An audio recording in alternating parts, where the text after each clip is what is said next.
Саламатсыздарбы урматтуу телекөрүүчүлөр. Бүгүнкү биздин көрсөтүүбүздө алыскы Баткен облусундагы, тагыраагы Баткен шаарындагы Кыргызстандын желегин желбиреткен спортчуларды чагылдырмакчыбыз. Көрсөтүүнүн соңуна чейин биз менен болуңуздар.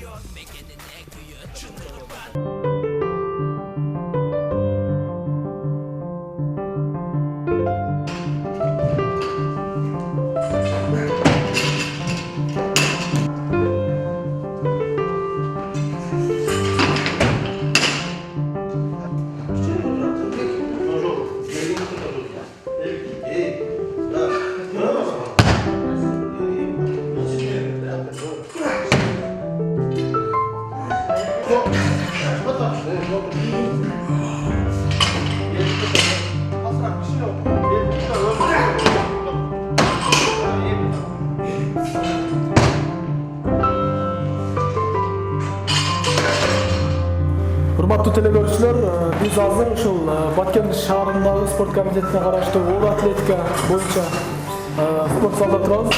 Айтсаңыз, ушул оор атлетика менен канча жылдан бери ушул Баткен шаарында машыктырып келесиз? Баткен шаарында 2008-жылдан бери балдарды машыктырып келем. Анан бул шаардын ачылышына себепкер неме болгон, спорт комитети өзү болгон. Анан ошол жылдан бери көп спортсмендер талапкер, чеберликке талапкер чыккан. Мындай айтканда бул залдын ичинен чыккан балдар дүйнөлүк аренада катышуучу эле болуп калган. Эмнеге жакшы деңгээлге, жогорку деңгээлге чыкпай атат? Деңгээлге чыгыш үчүн эми мындай айтканда акча маселеси болот көбүнчө. Өкмөт тарабынан дагы караш керек. Өзүбүздүн шаардын мындай айтканда финансы, акча тарабы кичине слабыраак. Мындай айтканда чоңураак агентстводон балдарга кичине кароо болсо, ал жакка чыгышы мүмкүн. Башка мамлекеттерге караганда ар бир жылы 4-5 жолу сбор болуш керек. Ошол пока жок. Кыргызстанда эми балдар, биздин Баткенден чыккан балдар бар сборныйда. 3 бала бар азыр. Бирөө чоңдордо, бирөө жаштардын немесинен, бирөө кичинелердин курама командасында. Азыр үчөө тең азыр Бишкекте, бирөө азыр Казакстанга сарайына кетти. Калган ошондой болот. Бирок кароо болсо чыкса болот дүйнөлүк аренада. Ошондо мамлекет тарабынан жакшы жардам берип атат да. Берип атат. Башка областтарга караганда биздин зал жакшы. Мына айткан Бишкекте дагы ушундай, бирок Бишкекте 7 помост бар, bizde 5 помост, 2 помост кичине. Шаардагы буга караганда мына где-то бир 2 метрлик кичине да. Атак ушул шаардагыдай эле биздики дагы. Мен азыр салмагым 55, 100 килограммга чейин көтөрөм. Бул спортко мен 2-класста келгем. Азыр 7-классмын. Келгениме 6 жыл болуп атат. Бул спортко келгеним себеби ошол өзүмдү коргош үчүн келгем. Кыргызстан желегин желбиретиш, анан Баткенге дагы бир спорт залы ачылсын деген, ушу ата-энемди кубантып, агайды кубантып, досторумду ушу Кыргызстан кубантып, бир Кыргызстандын желегин желбиретким келет. Кыргызстандын биринчилигини 4 жолу багынтырдым. Митар Шариповдун элесине арналган оюнда бир жолу Кыргызстан биринчилигинен экини алдым, экинчи жолу Спартакиадада. Калган Кыргызстан биринчилигиде азыр 4 жылдан бери алам бирди. Спартакиададан да эле.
урматтуу телекөрүүчүлөр, биз ошол Баткен шаардык спорт комитетинин спортчусу Акжол мырзанын ушул чемпиондук курунан баштасак маекте.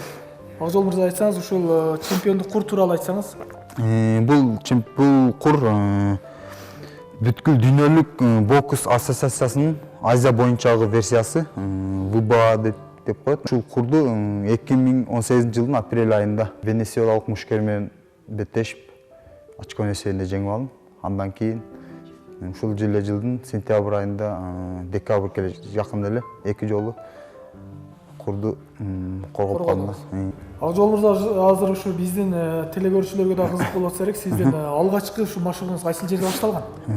Мен алгачкы машыгым ушул Баткен шаарында эле баштагам. Ошондо мен 9 жашымда 2000-жыл болчу. Өзүм байкелерим баары боксер болгондуктан ошолор аркылуу бокска келип калдым да. Ушу келип жүрүп, бизде азыр бул жерде Владимир Ильич Ленин орто мектеби бар. Ошол мектептин подвалында тренировка кылчук. Ошондо 2000-жылы мен тренерим Нурбек Нурматов биринчи Баткенге тренер болуп келген, агай болуп. Ошондо биринчи келип ошондо агайдын колуна түшкөм да. Ошондон ошо байкелерим аркылуу бокска кызыгып, эми бул жерде тренердин салымы көп десем болот да. Тренери көз бирибиз жакшы түшүндүк, мага да жакшы кызыкчу агай.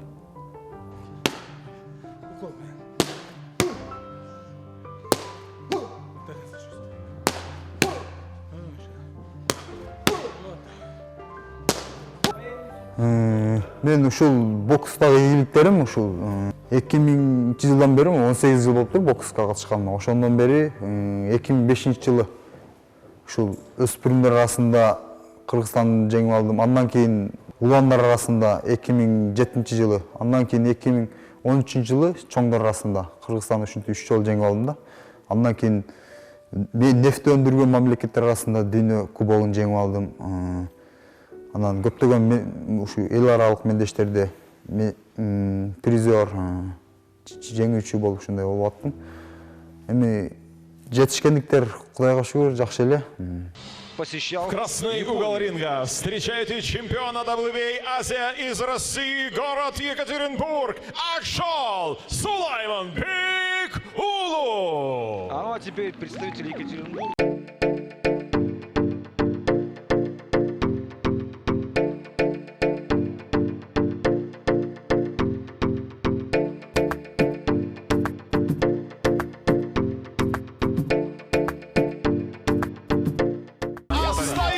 Чемпионом WBA Азия Акжол Сулайманбек Улу. Наше поздравление Акжолу, молодец, и огромнейшее уважение, конечно же, филиппинцу Джону Эстраде, который заставил потрудиться в поте лица Акжола, и оба боксера показали очень зрелищный поединок в итоге. Кичинекей мезгилинде өзүм мунун агасын тренировка кылдырып жүргөм. Үйүнө барып жүрүп өзүм ушундай кичинекей бала чуркап чыкса, сен чемпион болосуң деп койт элем.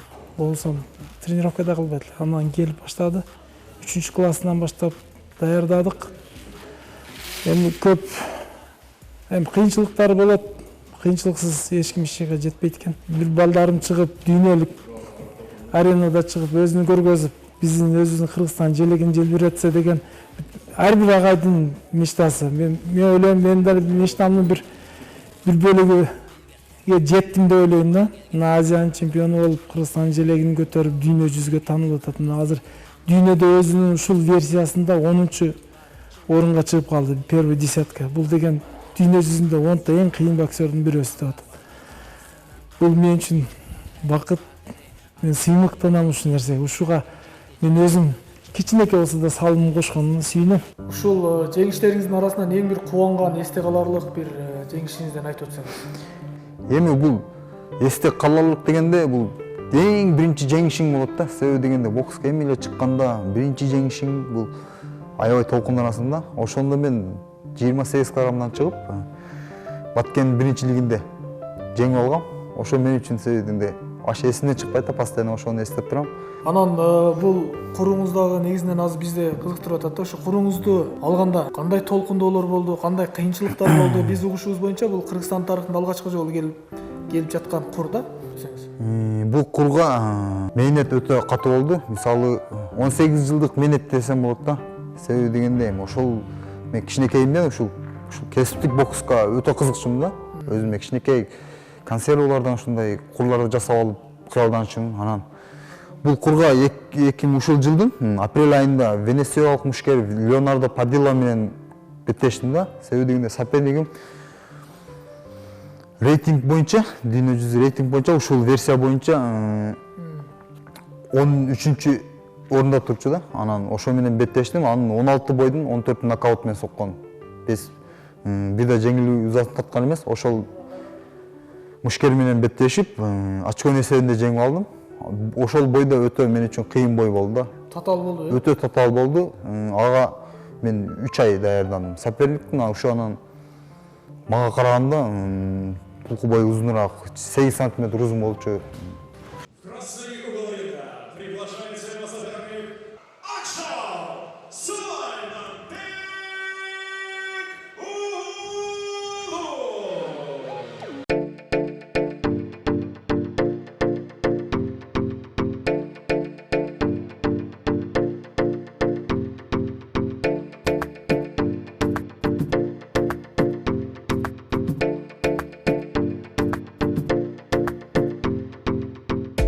Споткнулся о ногу своего соперника здесь Леонардо Падилля. Продолжает идти вперед Акжол, но слишком мало пока мы видим атак в его исполнении. Хорошее попадание было от Акжола. Мало одного Да, удара. вполне возможно, нужно продолжение атаки. Ну и решил взорваться в концовке. Смотрите, Падилля пошел было вперед. Успел, правда, пропустить апперкот, и все закончилось клинчем. Ну вот как раз нам показывают Шавката Рахимова, чемпиона. Итак, представляю вам счет судейских записок. Судья Дмитрий Болдырев, 96-92. Илья Килонин, 95-93. Игорь Тамадаев, 97-91. Победу единогласным решением судей одержал и стал новым чемпионом WBA Азия Акшол Сулайман. Уважаемые друзья, единогласным решением судей победу в этом бою и становится обладателем пояса WBA Азия становится Акжол Суламбек Улулу. Поздравляем Акжола. Победа была очень-очень трудная на самом Бой деле. был очень нервный и напряженный. Очень конкурентный, очень близкий поединок. В любом случае, огромнейшее уважение его сопернику Леонарду Падилле, который заставил понервничать болельщиков Да, и Акжола. закатил такой боище, надо сказать. Ну что ж, а мы ждем следующий поединок к вашему вниманию. Счастливые победители. Мына өзүң ушунча чоң чөйрөдө жүрөсүң, тажрыйба топтоп атасың, беттешти да чоң чөйрөдө өткөрүп атасың. Келечекте өзүңүн максаттарың бар болсо керек, Кыргызстанга келип ушу тажрыйбаңды бөлүшүп жашмоого. Бул мен өзүм ниетте бар. Буюрса, бул эми бокс вакытынчалык нерсе. Өзүң возрастың келгенде боксту эле токтотобуз. Андан кийин өзүм ага чейин жакшы буюрса тааныш арттырып дегендей.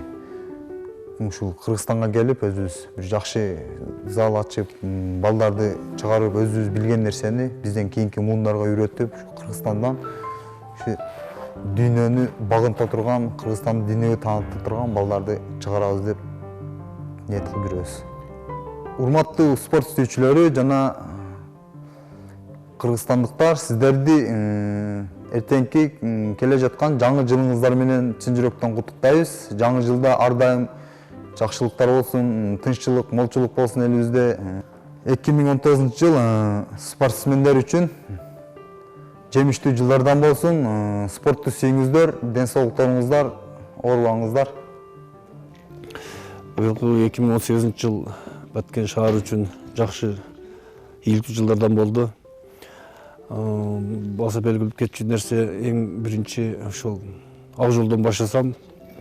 Баарыңыз ошо жалпы Кыргыз элине маалым, ал ушу кесипкөйлөр арасында Азиянын чемпиону болуп, мына быйыл 3-чү жолу курун сактап калды.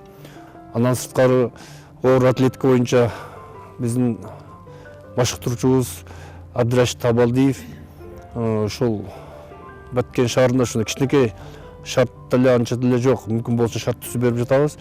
Ошол жерден 7 спорт чеберин даярдап чыгарды.